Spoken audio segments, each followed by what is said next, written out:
2022 exam के लिए बहुत ही इम्पोर्टेंट क्वेश्चन है और लगभग यही सब पार्ट से हर वर्ष पूछे भी जाते हैं। ठीक है, 2022 हो, 23 हो, 24 हो, इससे कोई मतलब नहीं है। ठीक है, तो 2022 में जो संक्षिप्त पाठ्यक्रम पर आधारित है, यानी सरकार द्वारा ने 25% रिड्यूस्ड सिलेबस किया, यानी कटौती किया है। ठीक है, उस पर आधारित बनाया गया है और ये बहुत ही सही सटीक बुकें हैं, यानी कि बच्चों के पढ़ने के लिए ऑब्जेक्टिव की भरमार है। और आपको हम दिखा देते हैं और एक एक करके मैथ का सोल्व भी करूँगा। तो आज मैं बताऊँगा साइंस का। ठीक है, एक चैप्टर मैं बता देता हूँ, उसके बाद मैथ का बहुत सारा वीडियो अपलोड है इस चैनल पर, इसलिए बोल रहे हैं ये चैनल पर क्लास 8 का लगभग जितने भी क्वेश्चन खोजिएगा मिल जाएंगे। इसके अलावा भी अगर और भी आपको कोई भी क्वेश्चन की ज़रूरत होगी तो आप हमें कमेंट कीजिएगा, मैं आपका सहायता ज़रूर करूँगा। अब इच्छा होगी तो आप लाइक सब्सक्राइब करने ना भूलें, नहीं तो आप भूल सकते हैं या फिर सर्च करते करते फिर परेशानी में पड़ जाइएगा। ठीक है,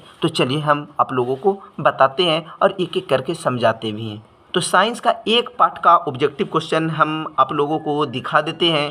तो ये रहा साइंस विज्ञान का क्वेश्चन। ठीक है, विज्ञान एवं प्रौद्योगिकी संक्षिप्त 2021-22 के लिए कौन पाठ पढ़ना है, कौन पाठ नहीं पढ़ना है। ठीक है, कोशिका पढ़ना है, ठीक है, पढ़ना है, ये नहीं पढ़ना है, धातु व धातु पढ़ना है, सूक्ष्म जीव पढ़ना है। ये सब पाठे हटा दिए, 1 2 3 4 अध्याय को, यानी 5 अध्याय को हटा दिया गया है। ठीक है, तो जो चैप्टर पढ़ना है उसी सब का ऑब्जेक्टिव क्वेश्चन आप दिखाते हैं। आज हम दिखाते हैं कोशिका। ठीक है, तो किताब से नहीं, थोड़ा सा आपको समझना है। कोशिका की खोज किसने किया था, कौन सा वैज्ञानिक था जो कोशिका का खोज किया था। ठीक है, सेल्स का, उस वैज्ञानिक का नाम था रॉबर्ट हुक। ठीक है, देख सकते हैं कुछ क्वेश्चन यहाँ पर आपको गलतियाँ भी मिल जाएगी, हम उसको सुधारेंगे। ठीक है, जो रहेगी। तो कोशिका की खोज कब की, तो ये तो पता है 1665 ईस्वी में जो कोशिका का खोज किया था, कौन किया था, रॉबर्ट हुक ने।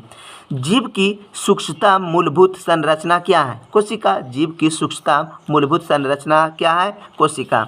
उसके बाद है, अब देख सकते हैं, सजीव के शरीर की संरचनात्मक एवं इकाई को भी क्या कहते हैं, कोशिका कहते हैं। जंतु कोशिका में क्या नहीं रहता है, जंतु कोशिका में क्या नहीं रहता है, कोशिका भित्ति जंतु कोशिका में नहीं रहती है, कोशिका भित्ति जो है पादप कोशिका में रहती है। सबसे छोटी एक कोशिकीय जीव कौन सा है, तो माइकोप्लाज्मा।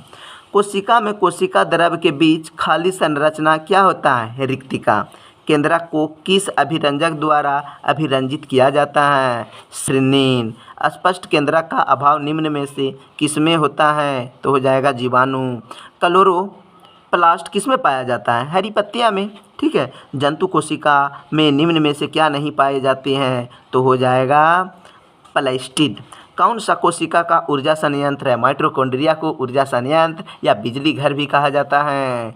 पादप कोशिका में नहीं पाया जाता, क्या नहीं पाया जाता, लाइसोसोम पादप कोशिका में नहीं पाया जाता है। ठीक है, ज़्यादा नहीं है, हर पार्ट से 20 गो 25 गो 10 गो 15 गो करके होगी। ठीक है, आपको याद नहीं, चाट जाना है। कोशिका में गुणसूत्र कहाँ पाए जाते हैं, केंद्रक में। कोशिका के किस भाग में कोशिकांग पाए जाते हैं, कोशिका द्रव्य में कोशिका के कोशिकांग पाया जाता है। ठीक है, कौन पादप अभिरंजक है, साइफ्रेनिन। उसके बाद हो जाएगी। ठीक है, कोशिका कितने प्रकार की होती है, 2। एक जेली जैसा पदार्थ कोशिका में क्या पाया जाता है, उसे क्या कहते हैं, कोशिका द्रव्य। ठीक है, 19-20 भी बता रहे हैं, सोल्व किया गया है, यानी साइंस का मैथमेटिक्स का जो है सारा का सारा एक एक करके सही सटीक ढंग से सोल्व किया गया है और आपको इतना बेहतर तरीका से बताया गया है गणित कि आपको और दोबारा पढ़ने यानी रिवीजन करने की ज़रूरत नहीं पड़ेगी।